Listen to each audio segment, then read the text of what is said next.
오늘은 조선 전기 여부사에 대한 수업이고요. 조선 전기 여부사, 죄송합니다. 연시조에 대한 수업입니다. 오늘 하면은 조선 전기 시조는 끝이 나는 거예요. 다음 주부터 이제 조선 전기 가사 할 거예요. 가사. 그러고 나면 이제 조선 후기 시조랑 사설 시조 하면 돼 있고요. 이런 순서대로 해볼 생각입니다. 생각이에요. 이거 진짜 어부사, 강호사시가 도사시고 이런 것들을 그냥 해석만 쭉 하는 것은 시간이 정말 얼마 소요 안 돼요. 자 저거, 자 이것도 뭐고, 이거 뭐고 하는 것은 정말 시간이 얼마 안 걸릴 거예요. 근데 저 같은 경우는 그거 이상으로 조금 더 설명을 하려고 하다 보니까는 어떻게 보면 여러분들에게 필요한 수준을 벗어난 강의가 되는 것 같기도 해요. 그럴 것 같긴 한데 그럼으로써 좀 더 이 작품이 기억에 많이 남았으면 좋겠어요. 어부사를 그냥 뿅 하고 해석만 하는 것보다는 이연보라는 사람에 대해서, 어부라는 그 어떤 인물에 대해서 이런 것들을 해설을 해주면서 좀 더 오래 기억에 남았으면 좋겠다 싶은 마음에 제가 항상 이런 강의를 준비하고 있습니다.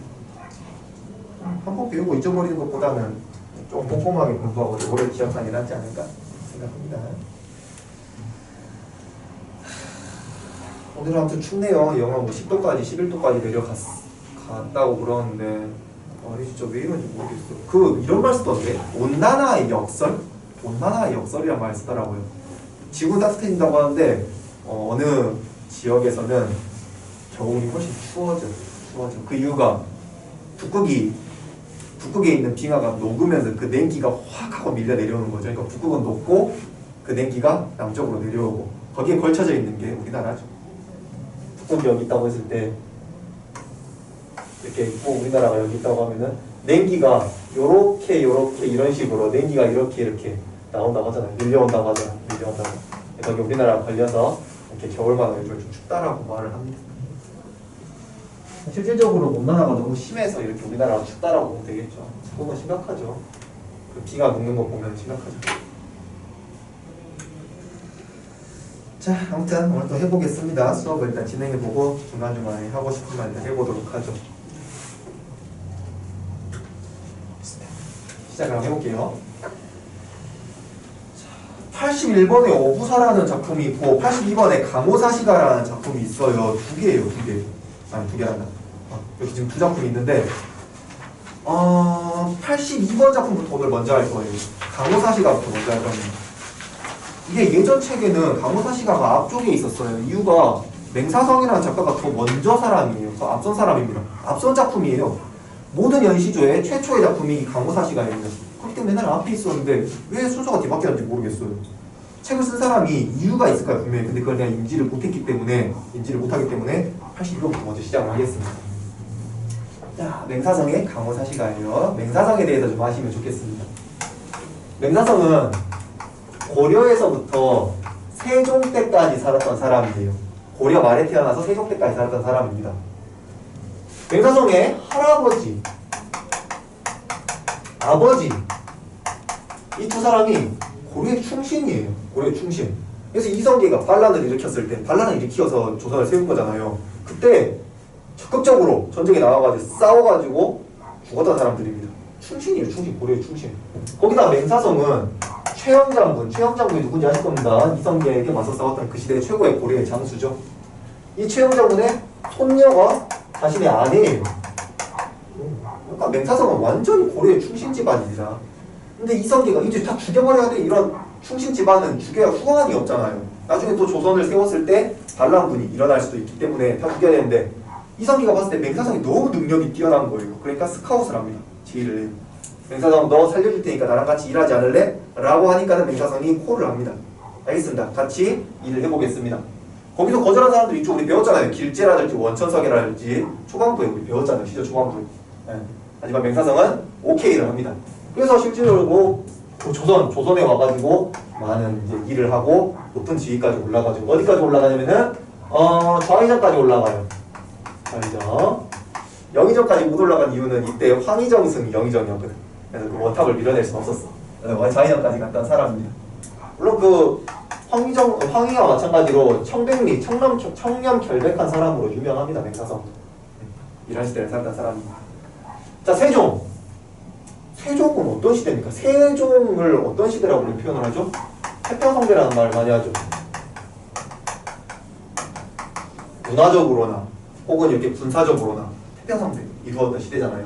이 시대를 살았던 사람이 좌의정까지 올라갔었어요. 이 사람이 은퇴를 하고 강호사시가라는 노래를 지었습니다. 그 노래에 묻어있는 정서는 어떨까요? 풍요롭고 여유롭고 감사하고 충성심이 묻어나고 그러지 않겠어요? 그러지 않겠어요? 강호사시가를 읽어보면서 아시겠지만은 그런 느낌이 물씬 묻어납니다. 반대로 뒤에 배울 이연보의 어부사에서는요 완전 다른 느낌을 줘요. 그 이유는 살아가는 세상이 시대가 달랐기 때문입니다. 맹사성의 작품에서는 이 자연과 은퇴를 하고 이제 자연 속에 들어가가지고 살겠죠. 사대부들이 가장 좋아하고 즐겨했던 자연과 속세가 똑같은 이미지로 나타나요. 둘 다 이상적인 공간입니다. 자연은 사대부들에게 당연히 이상적인 공간이고요. 맹사성의 속세에서 마찬가지로 이상적인 공간이었다고 합니다. 그래서 이런 걸 아시고 강호사시가를 접해주시면 좋겠습니다. 자, 제목부터 읽어볼게요. 강호입니다. 강호. 강하고 호수예요. 한자 뜻 그대로는. 근데 우리는 강호라고 이해 안 하고 자연이라고 이해하죠.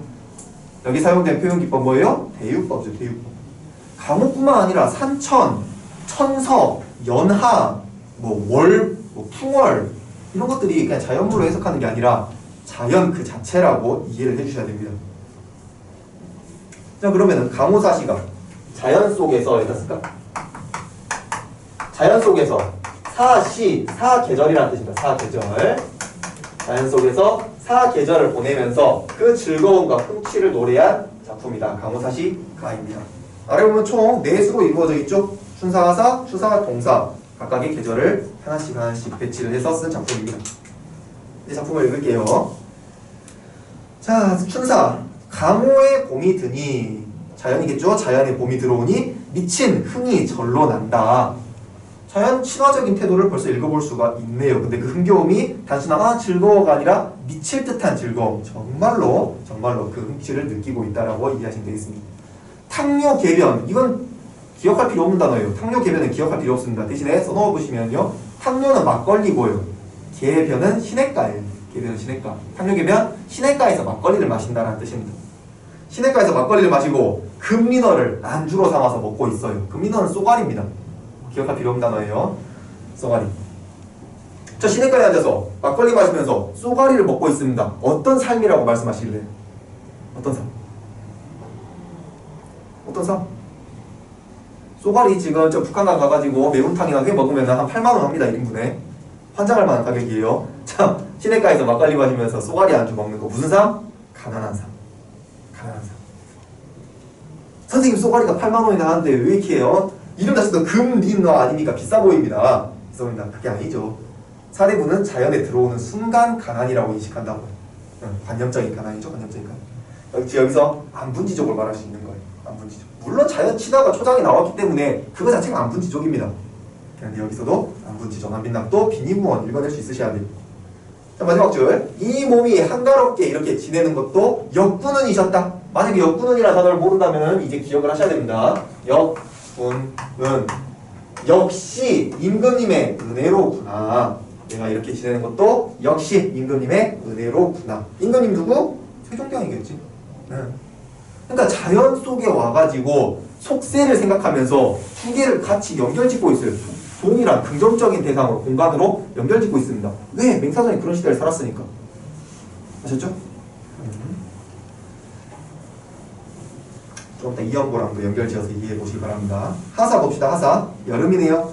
강호에 여름이 드니 초당에 일이 없다. 초당도 기억해 놓으면 좋을 당합니다. 일단 초가 보이면은 초가집이라고 이해하셔도 괜찮을 것 같아요. 초가 보이면은 초가집이겠거니 그렇게 하셔도 괜찮습니다. 강호에 여름이 드니 초가집에 일이 없다. 초가집 어디겠어요? 시적화자가 살고 있는 공간이겠지. 시적화자가 살고 있는 공간. 자, 그 다음에 유신한 강파, 유신 믿음이 있다는 뜻이죠. 믿음이 있는 강파는 보내는 것이 바람이로다. 파는 기억해야 됩니다. 파. 여러분 파는 기억하십시오. 이거 파도입니다. 파도. 바다의 뭐 파도뿐만 아니라 큰 강에서 이렇게 넘실거리는 그런 물결도 파도라고 이해하시면 좋겠어요. 강이나 바다라고 이해하셔야 됩니다. 파는. 자, 유신한 믿음이 있는 강은 바다는 보내는 것이 바람이로다. 실제로 이제 그 강 위로 물결 위로 부는 바람을 보고 이렇게 표현을 한 거겠죠. 이 몸이 이 더운 여름에 서늘하게 지내는 것도 역부는 이셨다. 임금님의 은혜로구나. 거의 비슷한 주제라고 보면 되겠네요. 그 다음에 추사로 넘어가겠습니다. 강호에 가을이 드니 고기마다 살쪄있다. 우리 그 천고마비라고 하죠. 천고마비. 고기마다 살쪄있는 그런 풍요로운 계절입니다. 소정 나오는데 정자를 보면요. 이 한문이 있어요. 이 한자가 있습니다. 정. 이거 무슨 글자입니까? 이거 무슨 글자예요? 빨리 말해봐. 아무나. 누구였지? 이름이 생각 안 난다. 아, 생각난다. 이름 뭐였지? 아, 동준. 이거 무슨 글자입니까? 진짜? 초등학교도 알 것 같아. 초등학생도 알 것 같은데. 자, 이거 배주자입니다. 배주자. 뭐 주가 중요한 게 아니에요. 이 한자가 중요한 겁니다. 배라는 뜻이에요. 배. 저도 정이 무슨 뜻인지 몰라요. 하지만은 배가 있잖아요. 배겠지 뭐. 작은 배. 작은 배에다가 그물을 실어서 흘려 띄워 던져두고 열심히 잡는 모습 아니죠. 그냥 그물을 던져두고 잡히고 말면 말고 이렇게 유유자적한 태도를 보이고 있습니다. 이 몸이 이렇게 소일하옴도 소일은 지금 뭐 소확행? 소소하지만 확실한 행복을 느끼는 것. 이렇게 작은 행복을 느끼며 살아가는 것도 역부는 이셨다. 임금님의 은혜로구나. 마지막 동사입니다. 강호에 겨울이 드니 눈 깊이가 자히 남다. 어디다 쓰지? 우리 자히는 자라고 보시면 되겠습니다. 한자가 몇 cm죠? 우리 자 사면 30cm잖아. 그렇죠? 그러니까 여기는 눈이 내려서 그 적설량이 30cm가 넘어가는구나. 눈이 많이 왔다는 거죠. 한겨울이라는 거겠죠. 많이 오고 매우 추운 겨울일 겁니다. 그런데 그때 시청자가 뭘 입고 있냐면요. 삿갓을 비껴 쓰고 누역으로 옷을 삼아. 누역은 볏짚으로 만든 비옷이에요. 비옷. 볏짚으로 만든 비옷. 도롱이라는 말을 아실지 모르겠네요. 도롱이 일단 구멍을 뚫어놓고서는 이 구멍에 볏짚을 이렇게 연결을 시킵니다. 볏짚을. 그래서 여기 머리 쏙 집어넣어가지고 볏짚을 쭉 내리면은 비가 막아지겠죠. 그게 누역입니다. 누역. 눈이 30cm 나온 한겨울 추위예요. 그런데 거기에 화자가 입고 있는 게 뭡니까? 삿갓하고 쪼가 입고 있다고? 도롱이. 이건 보온이 되겠습니까? 안 되겠죠. 가난한 삶을 의미하는 거예요. 가난한 삶. 자, 이 몸이 춥지 아니하옴도 역부는 이셨다. 하지만 이렇게 지낼 수 있는 것도 다 임금님의 은혜 아니겠느냐? 라고 말하고 있습니다. 물론 맹사성이 아까 천백리라고 말씀드렸듯이 재산이 없었어요. 은퇴를 하고 나서 왕이 직접 가보니까는 막 집이 쓰러져 가는 거야. 아니 좌이전까지 지낸 사람이 도대체 재산 안 보고 뭐 했냐 이런 거였었죠. 그만큼 굉장히 청렴하게 살았던 분이었습니다. 그러니까 여기에 나오는 가난들이 물론 실제 가난일 수도 있겠지만은 사대부니까 관념적인 가난으로 이해하셔야겠습니다. 자, 강호서씨가 특징이에요. 특징에 위에 보면 특징 있잖아요. 계절에 따라 한 수씩 읊고 대유법, 대구법, 의인법이 사용되었다라고 말을 하고 있습니다. 이걸 여러분들이 찾을 줄 아셔야 돼요. 대유법은 아까 강호에서 말씀을 드렸고요. 대구법이 어디 있습니까? 의인법이 어디 있습니까? 한번 두 개 찾아보시기 바랍니다.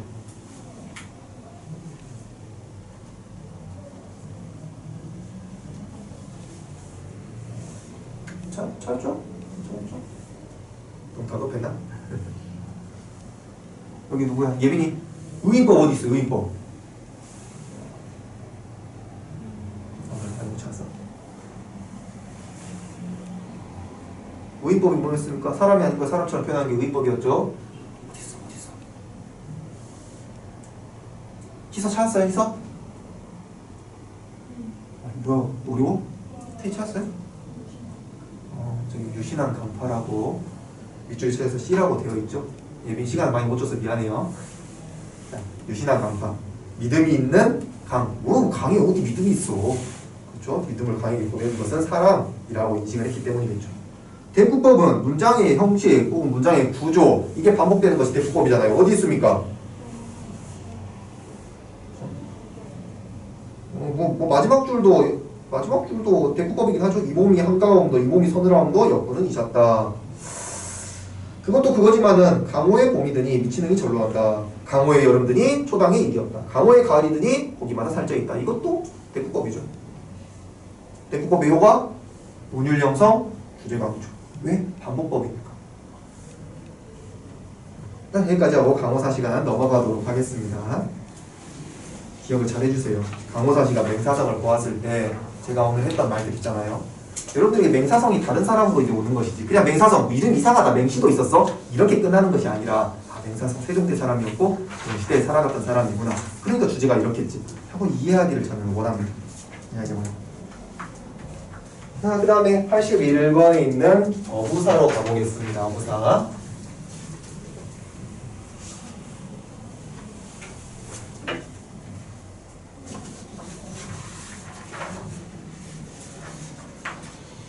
자, 어부사에서는 할 말이 조금 많아요. 원래 이것부터 시작했다면 배경지식 좀 많이 깔고 시작했을 텐데 강호사 시간부터 시작했기 때문에 여기서 좀 말씀을 많이 드려보겠습니다. 어부사예요. 어부사. 우리나라 사대부들이 쓴 작품을 보면은 어부가 많이 등장합니다. 어부가. 우리 조상님들 어부를 왜 좋아했을까? 막 자기 스스로를 어부로 표현한다거나 누구예요? 저기 월산대군도 자기 막 낚시한다고 그랬잖아. 어부로 표현하고 이연보도 어부를 지금 시적 화자로 내세우고 있습니다. 왜 이렇게 어부를 좋아했을까? 나중에 윤선도 조선 후기에 가서 물론 조선 후기가 윤선도는 아니지만 왜 이상하게 윤선도 작품 조선 후기로 집어넣더라고. 어쨌든 윤선도 작품 가도 거기에 어부 사시사라고 있어요. 왜 이렇게 어부를 좋아했을까? 이유가 있습니다. 거기에 대해서 말씀을 드릴게요. 자, 어부사라는 작품을 쓴 최초의 사람이 굴원이라는 사람이에요. 굴원은 전국시대의 초나라 정치인이었습니다. 초나라의 정치인이었어요. 굴원. 이 사람이 어부사를 최초로 쓰게 됩니다. 여기서 나오는 이 굴원이 쓴 작품에 나오는 어부의 이미지를 우리 조상님들이 갖다 쓰시는 거예요. 굴원에 대해서 말씀드릴게요. 전국시대였습니다. 전국시대에 가장 강한 나라는 이제 진나라였는데, 진시황이 통일을 하죠. 진시황이 통일을 하는데, 그 중에서 이제 옆에 붙어있던 초나라라는 나라의 정치인이었습니다. 이 굴원이, 굉장히 능력이 뛰어나고 충성심이 있어가지고 초나라를 잘 이끌어보려고 노력을 많이 했어요. 많이 했는데, 실패합니다. 실패하고, 시기를 많이 받고, 모함을 많이 받아서 쫓겨나. 예를 들어서 초나라의 왕이 진나라하고 어떤 화평이라고 해야 할까? 그런 것을 이제 맺기 위해서 직접 진나라로 갑니다. 그걸 굴원이 가지 말라고 막아요. 가면 분명히 함정일 것이라고. 갔더니만 초나라 왕이 잡혀서 죽어버립니다. 그런 식으로 좀 굴원 생각대로 초나라가 굴러가지 않았어요. 그래서 쫓겨났어요. 쫓겨나가지고 어디 강가에 옵니다. 떠돌아다니다 어느 시골 강가에 와요. 굴원이 여기서 시냇가를 보면서 그지 같다 이러면서 이제 한탄하고 있는 것이죠. 그러니까는 지나가는 어부가 굴원을 알아봅니다. 당신은 삼녀대부 아닙니까? 삼녀대부 우리나라 말로 하면은 삼정승, 영의정, 좌의정, 우의정. 당신은 삼녀대부 아닙니까? 여기서 왜 그러고 있습니까? 라고 물어보니까 굴원이 세상은 모두 더럽고 나 혼자 깨끗한데 또 세상 모든 사람은 취해 있으나 나 혼자 깨어 있다. 이러니 내가 어떻게 한탄을 안 하고 버틸 수가 있겠습니까? 이렇게 투덜투덜댑니다. 그러니까 어부가 그 대충 살지 뭘 그렇게 빡세게 이렇게 고민하면서 스트레스 받으면서 삽니까? 그러니까 굴원이 그렇게 살 바에는 강가에 몸을 던져가지고 물고기 밥이나 되고 말겠소. 이런 말 합니다. 그러니까 어부가 허허허 웃으면서 이렇게 강물이 깨끗하면은 내 갓근을 씻고 강물이 더러우면은 내 발을 씻으면 되지요. 그러면서 떠났다고 합니다. 실제로 있었던 일이라기보다는 이게 어부사의 내용이에요. 굴원이 쓴 어부사의 내용이 이렇게 되어 있습니다. 실제로 이거 쓴 다음에 이 글 쓴 다음에 굴원이 강에 몸을 던져서 죽습니다. 굴원 자살을 해요. 자살을 하는데 중요한 것은 이제 굴원이 아닙니다. 굴원이 아니에요. 이 어부의 이미지야. 어부의 이미지. 어부가 어떤 사람입니까? 여러분들 어부를 어떤 사람이라고 하겠어요?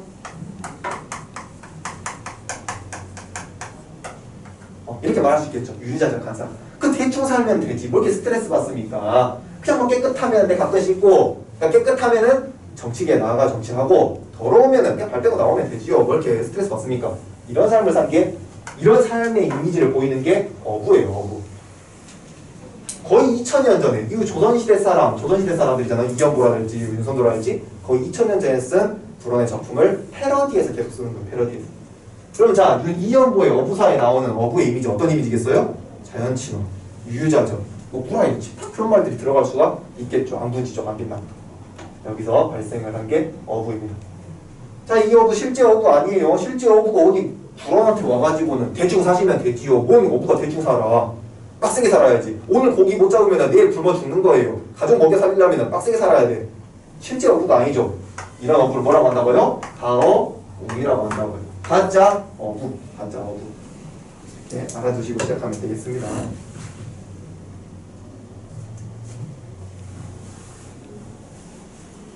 가오이라는 단어 하시고 어부의 어떤 이미지만 가져가시면 됩니다.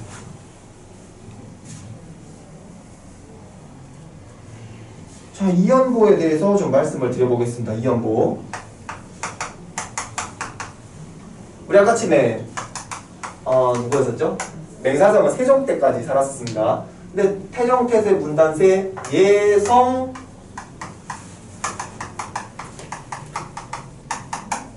이 시대를 살았던 사람이 이연보예요.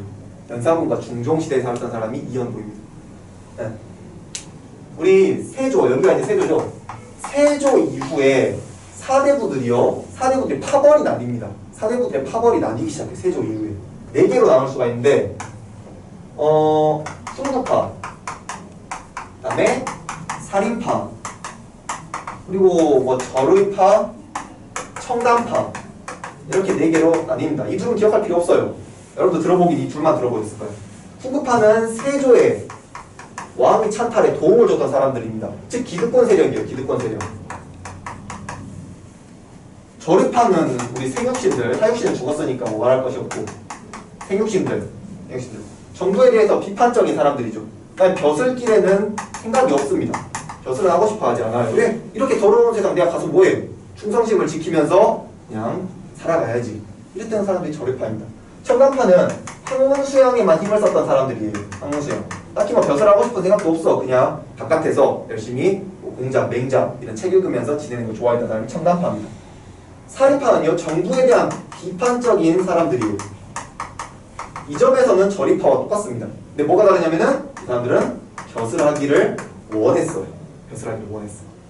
자, 요 4개 중에서 갈등 관계에 있는 파가 누구랑 누굴까요? 이 둘이겠지. 왜? 착한 놈 나쁜 놈이 아니라 얘는 기득권을 가지고 있고 얘는 기득권을 가지고 싶어하고 정치적으로 갈등 관계에 있는 거. 정치적으로. 자, 그래서 이 둘이 싸움으로 인해 가지고 발생하는 사건들이 있습니다. 그 이름이 뭐예요? 사화죠. 사화. 여기랑 여기에서 일어나는 게 사화잖아요. 어디 우리 처음에 나오는 거 뭡니까? 무오사화. 연산군 4년에 시작이 됩니다. 또 뭐 있어? 연산군 11년에 나오는 거 갑자사화 있고, 중종 때 있었던 거 기묘사화 이런 거 있었습니다. 무오사화는 진짜 그냥 후구파가 살인파가 까부니까는 이 자식들이 감히 하고 죽여버리는 것이고요. 갑자사화는 연산군이 그 자기 친어머니가 살인파에 의해서 폐위됐다는 사실을 알고 그 다음에 이제 살인파를 죽였던 것이죠. 중종의 기묘사화도 마찬가지예요. 훈구파가 살인파를 이 자식들이 감히 하고 죽여버린 겁니다. 이렇게 겪고 나서 이연보가 은퇴를 해요. 정계에서. 자, 이런 시대에 살았습니다. 이 세상을 살았던 이연보에게 있어서 속세라는 것은 어떤 인식을 보이고 있을까요? 당연히 비판적이고 부정적이겠죠. 못 살겠어. 도저히 이런 더러운 세상에 살 수가 없어. 그러면은 집었을까? 그러면은 아까 맹사성 자연과 속세가 맹사성에게는 동일했지만은 이 사람에게는 다르죠. 속세는 부정적인 공간이에요. 부정적 공간. 반면에 자연은 이 부정적 공간에 대한 도피처. 그 다음에 이상사회에 있는 것은 마찬가지입니다. 그러면 이제 작품의 색깔이 달라지죠. 같이 이제 읽어보시면 될 것 같아요. 어부사에 대한 지식을 좀 깔아드렸습니다. 그래서 바로 시작하면 됩니다. 총 5수로 이루어져 있어요. 5수로 이루어져 있는데 뭐 모든 게 실려 있지 않고 1, 2, 5수만 있습니다. 1수 이 중에 씨름 없으니 어부의 생애로다. 여기 좀 생략된 게 있습니다. 뭐 이해하기 쉽게 적어보시면 좋을 것 같아요. 이 세상 모든 것들 중에 씨름은 근심 걱정이죠. 근심 걱정 없이 사는 사람이 어부로다. 어부의 생애로다. 이 세상 모든 것들 중에서 근심 걱정 없이 사는 것이 어부의 생애로다. 무슨 어부예요? 어부가 무슨 근심 걱정이 없어. 오늘 고기 안 잡히면은 내일 굶어 죽는다고요. 근심에 사로잡혀 있는 사람이에요. 가어옹이죠. 가어옹. 불원의 그 어부사에서 나온 어부가 되겠습니다. 자, 이력편주 뜻이 뭡니까? 이력편은 몰라도 상관없어요. 주는 기억하시라고. 주. 아까 지금 했죠? 배. 그러니까 뭐 한 장의 나무니처럼 작은 배를 이력편주라고 하는데 그냥 배라고만 하면 되죠. 만경파 모르셔도 돼요. 만경은 몰라도 돼. 파는 기억하시라고. 파가 뭐예요? 바다, 강, 파도 이런 걸로 보시면 됩니다. 자, 작은 배를 넓은 바다에다가 띄워두고 인세를 다 잊었거니, 인세는 인간 세상이죠. 인간 세상 다른 말로 속세를 다 잊어버렸거니 날이 가는 줄을 알겠느냐. 이 자연을 즐기는 그 흠취에 빠져가지고 속세의 일을 모두 다 잊어버렸습니다. 아까 맹사성은 바로 속세를 떠올려야 되잖아요. 임금의 은혜입니다 하고 속세를 떠올리는데 여기서 속세를 떠올리면 안 돼요. 왜? 더러운 곳이니까. 나는 그냥 자연에 취해서 살고 싶어. 그냥 자연친화, 한분지조가, 민납도, 빙의무원 다 이렇게 말하면 되겠죠. 유유자적. 이수로 가겠습니다. 이수. 자, 9번은 천심녹수. 천심녹수 무슨 뜻입니까? 천심녹 몰라도 돼요. 수만 아시라고. 수. 물이잖아요. 국어보니 물이요. 돌아보니 만첩청산이라. 만첩천 몰라도 돼요. 산이다.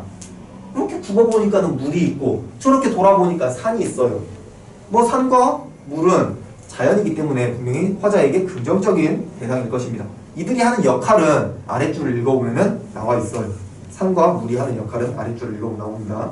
10장 홍진은 꼭 기억하셔야 됩니다. 모르시는 분이 있다면 홍진은 꼭 기억하셔야 돼요. 이거는 속세라는 뜻입니다. 속세. 붉은 먼지라는 게 원래 단어의 뜻인데 붉은 먼지가 왜 속세로 변했는지 모르겠어요. 저 그거까지 검색해봐도 안 나오던데 그냥 홍진은 속세라고 딱 기억을 박아두셔야 됩니다. 자, 속세가 얼마나 가려졌는가. 시척하자가, 그러니까 이연보가 야, 저기 뭐 내가 지금 자연 속에 있는데 어디 속세 한번 볼까? 속세는 어쩌지 하고 보려고 봤더니만 안 보여. 가려졌어. 누가 가렸어요? 산과 물이 가렸다고요. 위에 나와있던 산과 물이 가려버렸습니다. 뭐 그림을 그려보면 이런 식으로 이해가 되겠죠.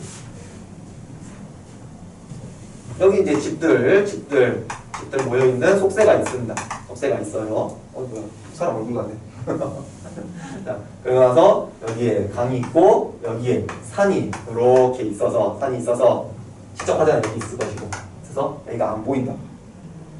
시적화자에게 속세는 부정적인 공간, 시적화자에게 자연은 긍정적인 공간. 그래서 이 두 개가 지금 대립되고 있다. 산과 물, 그 다음에 홍진 이것들이 서로 대립을 이루고 있다고 이해하시면 됩니다. 강호는 당연히 여기서 자연이겠죠. 자연 대유법 쓰였고요. 강호에 월백하거든 달이 하얗게 밝게 뜨거든 더욱더 무심하여라. 무심, 혹시 무심 뜻 기억하십니까? 우리 월산대군에 추강에 밤이 드니 물결이 찬오매라. 무심한 달빛 마시고 빈배저 오너라. 거기서 무심 무슨 뜻이었어요? 기억나? 무심, 무욕심이었습니다. 무심이라는 단어가 뭐 많이 보이는 건 아니지만은 많이 보인다면은 무욕심이라고 기억을 해두시면은 좋겠습니다. 무욕심. 똑같죠? 안분지조가 민낙도 이렇게 가시면 될 거예요. 다 바로 이제 오수로 넘어가겠습니다. 오수. 장안, 장안도 알아두면 좋은 한자입니다. 한양이죠. 한양. 우리 수도를 장안이라고 하잖아요. 그래서 한양 가리키는 단어고요. 한양을 돌아보니 북궐이 천리로다. 북쪽에 있는 궁궐이에요. 경복궁 오는 게 하겠지 뭐. 왕이 계신 궁궐. 그게 천리나 떨어져 있구나. 내가 한번 장안 쪽을 돌아보니까 진짜 400km를 떨어져 있는지 모르겠어요. 그게 아니라 그만큼 내가 거리감이 느껴진다는 뜻이겠죠. 그만큼 저 속세와 나의 거리감이 느껴지는구나. 우리나라의 고전 문학 작품에서 방위가 나오거든요. 방위. 북, 서, 동, 남 이렇게 나오는데 물론 100%는 아니에요. 근데 북쪽은 왕이 아닐까 이렇게 좀 고민을 해보시고요. 동쪽은 봄일 수도 있겠다 고민해보시고요. 남쪽은 잘 안 나오니까 넘어가고 서쪽은 극락입니다. 극락. 이렇게 방위에 대한 의미도 좀 알아두시면 도움이 돼요. 도움이 됩니다. 북쪽이 왕이 되는 이유는 대부분 사대부들이 은퇴하면 어디로 가요? 이쪽은 추워서 안 가. 이쪽은 추워서 개마고원인데 왜 가? 다 이쪽으로 오죠. 이쪽으로 가보니까 여기서 북쪽으로 날아오면은 왕이 계시겠죠. 혹은 이배를 오더라도 이 남쪽에 있는 섬으로 가는 경우가 많기 때문에 북쪽을 바라봤을 때 왕일 경우가 있습니다. 많아요. 동쪽은 봄입니다. 뭐 동풍이 건듯 불어. 동풍? 봄이 찾아왔는가 보구나. 이렇게 이해하셔야 될 방위가 되고요. 이건 이제 그 불교와 관련되어 있는 거죠. 불교. 그래서 뭐 서쪽으로 10억 개의 마을을 넘어가면은 서방 점토가 있다. 그런 말 있거든요. 불교에서 나오는 용어예요. 그래서 서쪽으로 가는 것은 극락을 의미한다. 제망매가라는 작품 혹시 아십니까? 월명사의 제망매가? 향가죠. 19채 향가. 그 작품 보면은 배경설화를 보면은 자기 누이가 죽어가지고 제문을 읽고 그 제문을 불을 태워가지고 슉슉슉 날려보내니까는 바람이 불어서 그 바람이 제가 어디로 가요? 서쪽으로 갔다고. 서쪽으로. 그걸 보면서 월명사 무슨 생각합니까? 우리 동생이 극락으로 가고 있구나. 미타차를 가고 있구나. 그러니까 나도 도를 닦아서 미타차를 가야지. 왜 바람이 서쪽 가는데 왜 동생이 극락 갔다고 생각해요? 이거지. 서방경토란 말 때문에 보시면 되겠습니다. 자, 어디까지 보소? 여기나? 자, 장안을 돌아보니 북거리 천리로다. 어주 또 주 나오네요. 고기 빼겠죠. 고기 빼. 고기를 잡는 배에 누워있는들 잊은 적이 있겠느냐? 오수에 대한 설명으로 뭐라고 하냐면은 아직 미련을 완전히 버리지는 못했다는 말을 해요. 1, 2수에서는 특히 1수에서는 인세를 다 잊어버렸다라고 표현하고 있지만은 5수를 읽어보면은 뭔가 아직 미래에 남아서 한번 돌아보고 그 다음에 뭐 잊은 적이 있겠느냐? 뭐 이런 거 보면은 조금 미래에 남아있는가 보다. 그런 해석을 합니다. 두어라 내 실은 아니라 내 실은 뭐 내 알 바 아니다. 내가 걱정할 바가 아니다. 제세현이 없겠느냐? 제세현? 뭐라고 되는 단어긴 한데 제세현 구제하다 세상을 누가? 현인이. 나 말고도 세상을 구제할 현인이 충분히 있을 것이다. 그러니까 나는 그냥 자연을 즐겨 놀아야지. 약간의 미련이 남아있다 정도만 아시면 되겠네요. 됐습니까? 뭐 강호사시가나 어부사나 둘 다 유명한 작품들입니다. 둘 다 유명한 작품입니다. 자, 우리 넘어가서 83번에 있는 도산 12곡으로 갑시다. 이왕에 대한 설명만 하고 쉬었다 갈게요. 이왕에 대한 설명하고 쉬겠습니다. 작품을 아직 바로 가진 않고 이왕 설명하고 쉴게요.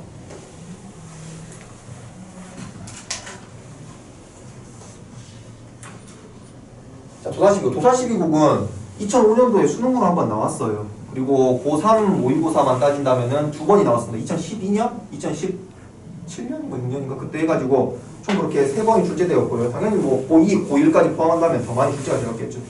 그만큼 굉장히 중요한 작품이라고 생각하시면 좋겠습니다. 우리나라가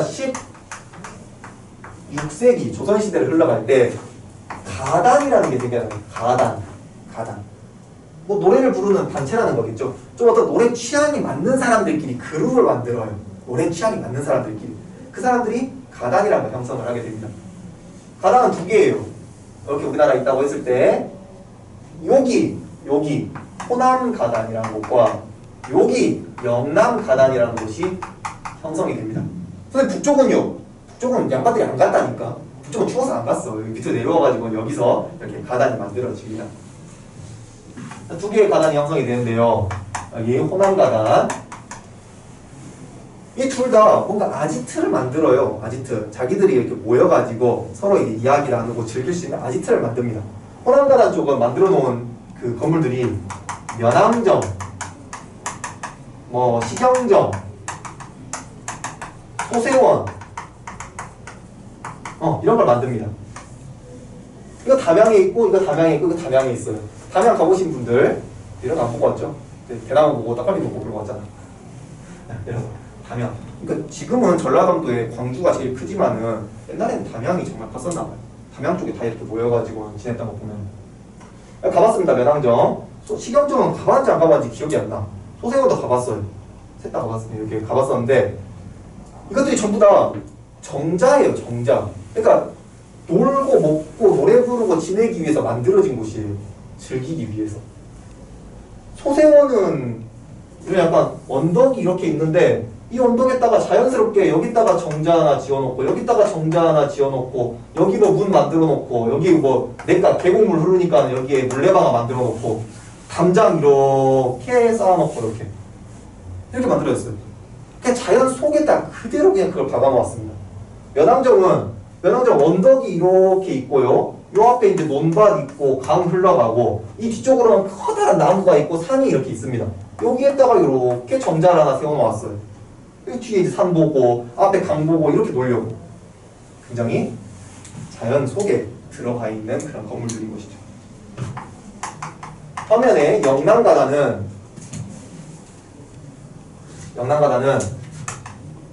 도산서원, 이거 뭐였더라? 백운동서원, 이런 거 지어놓고서는 모여가지고 노래를 부릅니다. 아, 느낌이 다르죠? 서원이 뭐야?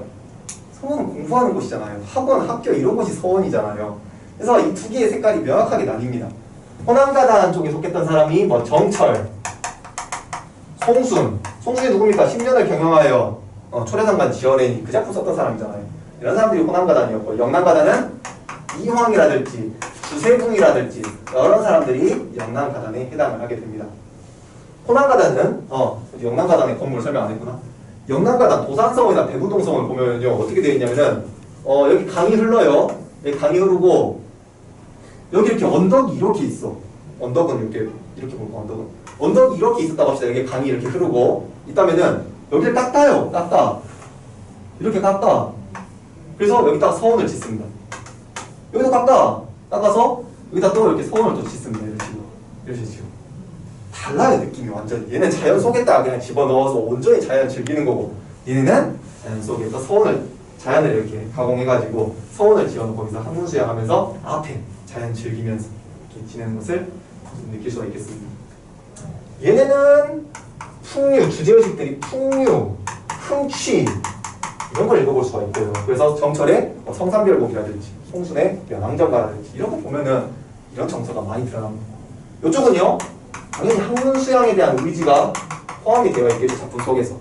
당연히 공통점은 자연 신화가 들어있을 것이고. 오늘 이제 조금 있다가 한참 쉬었다가 이제 볼게 도산 12곡인데 이황이 쓴 작품입니다. 주제 어떻게 써요? 이겁니다. 도산 12곡을 지은 이유라든지 이런 것은 조금 있다가 그 다음 시간에 이제 말씀을 드릴게요. 알아두시면 되겠네.